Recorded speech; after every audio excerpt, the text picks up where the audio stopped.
videos. This series of videos is designed to help you understand the golf club and ball interaction so that you can use that understanding and apply it into your practice and play sessions. So let's get started. We'll begin with your golf swing.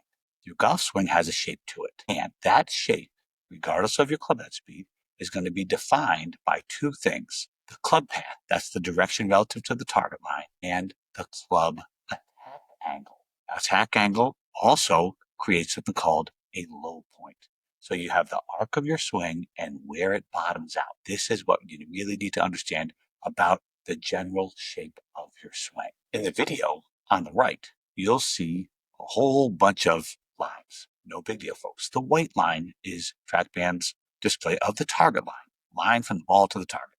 The blue line is the club path, direction you're swinging through the golf. And the red arrow is the club face angle. These are basic things about golf. Now, your golf club is moving on an arc. As I said, here comes the golf club into impact. Again, check that right side screen, please. We have the club coming into the golf ball from above, so it's higher than the ball. It's moving downward, attack angle, downward, and it's moving on that blue line. And then it hits the golf point, and then it bottoms out, low point, after the golf ball. Fair enough. Now, it came slightly from the inside, hardly at all. 0.2 club path, okay? It came from inside the line, though, onto the line, point, and back around, just like a golf club does. Now, I did that path.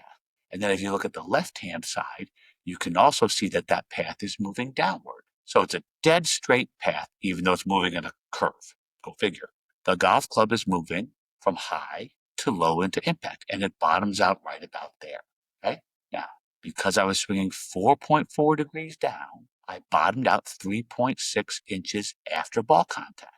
So you could say that the deepest part of the divot, or the low point of the circle, as I like to call it, was 3.6 inches after contact. If this number has a B after it, well, you were hitting up on the golf ball. You bottomed out behind it, and that's great, handy and dandy for a driver. Now, here's an example of a driver swing in which I have bottomed out behind the golf ball. There's the low point of the swing, and now we're going to be moving up into the golf ball.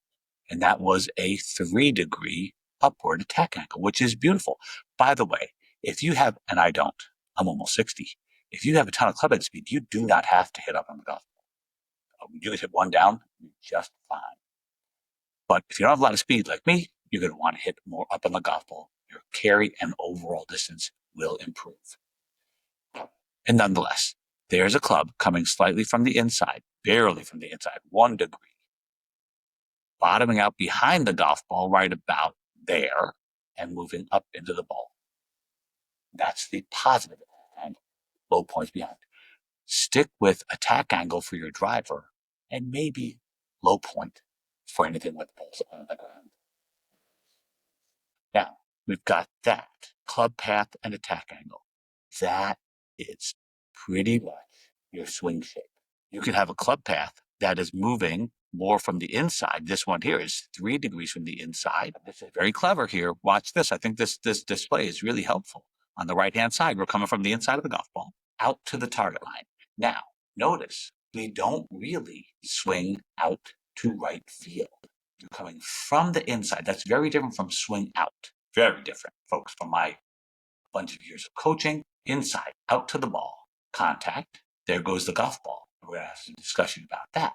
So I was from the inside on the left-hand video, hitting downward, attack angle, 1.8 down, not very much down, and bottomed out 1.4 inches after contact, low point. So club path and low point. I use those a ton to get people to understand the general shape of the swing. That doesn't mean the club face is where it needs to be. That's the next